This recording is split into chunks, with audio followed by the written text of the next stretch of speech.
Let's get to it.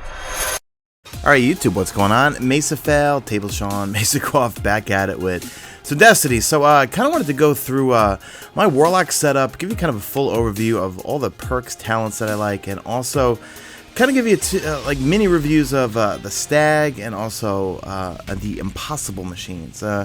Wasn't going to make sense to make a whole video on that or a whole video on that because there's really not too much to say about them. But let's go into, yeah, he's 304 right now.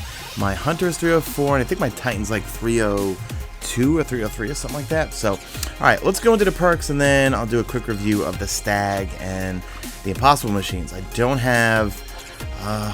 even know what it's called, the new Warlock chest piece. I want it really bad, but I don't have it. Okay, so when it comes to grenades, for the longest, well, when I first started off, I was using the Storm Grenade. That's where you throw it, and then lightning comes down in the spot where you throw it. It was useful for the longest time, but then I was using the Arc Bolt Grenade, and then I felt too much like a Blade Dancer, so I went back with the Pulse Grenade. I like the Pulse Grenade a lot. You throw it, and make sure you hit the enemies, and it's going to periodically damage them wherever it lands. Who cares about the jumping, because Warlocks have the worst jump.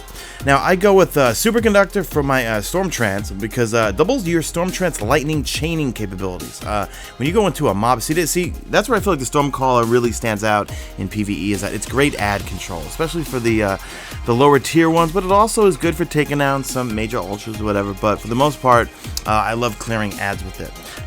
The Impossible Machines gives you landfall, which is basically kind of like a Fist of Havoc. So if you're in the middle of a whole bunch of enemies and you have your Impossible Machines on, you get landfall, you pop it, devastate everything that's around you.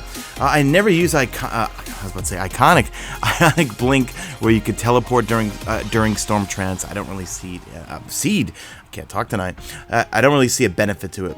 With regards to my Thunderstrike, I always go with Amplitude, so it's got greater range. Its range is ridiculous. I usually stick with toughness and speed.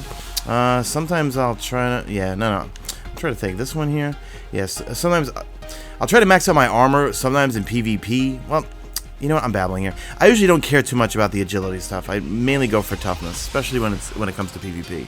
All right, now in this column, I love feedback. So incoming melee attacks fully recharge and intensify your Thunderstrike. So if you get meleeed by an enemy, whether it's in PvE or PvP, it's going to fully charge your Thunderstrike and then also intensify it. So combine that with Amplitude, you got some really good range in it.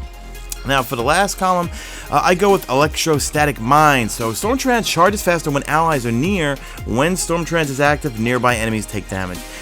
You know, this one's kind of hard to notice, okay? But it is effective, especially if you're fire team of 3. I notice a lot of times when we're doing Court of Oryx and I'm near my teammates, I have noticed a difference. Sometimes I'll actually pay attention and see, hey, oh, wow, my Storm Trance just charged up really, really fast. So I use that. I don't go with the other two. Now, for the exotics, the Stag. All right, let's talk about that. So the Stag. So once per life, fast supercharge. When all teammates die, chance to spawn with an overshield. This has come in handy a couple times playing the weekly heroics with randoms. I use it with my Stormcaller. I don't use it with my Sunsinger or Voidwalker. For PvE, I haven't used my Voidwalker in a long time. I mainly use my Stormcaller or my Sunsinger. Let's see what else. Gain bonus super energy from special weapon kills on minions of the darkness. That comes in handy a little bit. You know what? I like any helmet that lets you get super energy from killing minions of the darkness. So that's why I have this thing on, the Devouring Maw. I believe this is a strike-specific helmet. Guys, let me know in the comment section which strike. I don't know. I just got it. Replenish health when you pick up an orb. So, Stag's kind of cool. I don't know. When I first saw it, I was like, is this like the cousin to the Ram? But there is no armor boost or anything like that. So, for gloves, I'm starting to stockpile one for each type of reload. See, so I got my old ones for pulse rifles, but got one for auto rifles. I just got this one for pulse rifles, this one for hand cannons, and this one for scout rifles. So, hopefully I'll be getting other stuff from the raid. That's my raid grips right there. And then, hopefully, if I get more gauntlets from the raid, I'll infuse them into these bad boys, because I love having a reload for each one. So, Impossible Machines, like I told you before, it grants you landfall, which is kind of like the Fist of Havoc for your Storm Trance. Increased melee attack speed, and that combined with the fact that I use Amplitude and also feedback, it's just a monster when it comes to meleeing things. Alright, for the chest piece, not too much going on. I got infinite line robes. These things I got right when the Taken King came out, and I like them because you get more pulse rifle ammo and also increased armor when using an arc-based subclass. So I held on to these. I got a few other chest pieces that I decided not to infuse. I got my Fart of Praxic Fire, which I use for, obviously, my Sunsinger, and thank God, well, hold on, I was going to say, I use that with, what else? Oh yeah, with my Talak, whatever you fucking call it, Jesus Christ.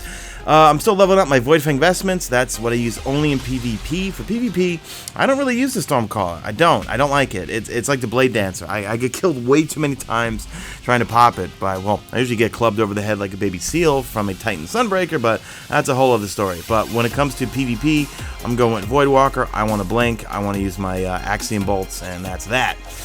What else? I haven't gotten the new Starfire Protocol. And for boots, nothing really going on here. Bindcaster, Discipline, Strength. But alright. So when I go to PvP, I use these boots so I can carry more heavy. I mean, I'm still trying to collect boots that give me more rockets. These boots only give me more heavy machine guns. And my 2 heavy machine guns right now, sorry about that, is the variable. And then I just got this thing, Ruin Wake. I think that's from I think it was a Crucible drop, not 100%. So I'll use those.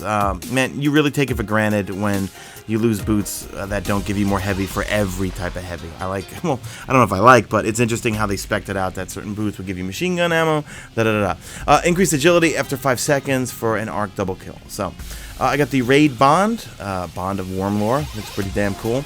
Also keep in mind, guys, when you're playing PvP and PvE, always make sure you got the right bond on. Like for PvP where light doesn't matter, I always make sure I switch to that so I get more Crucible reputation.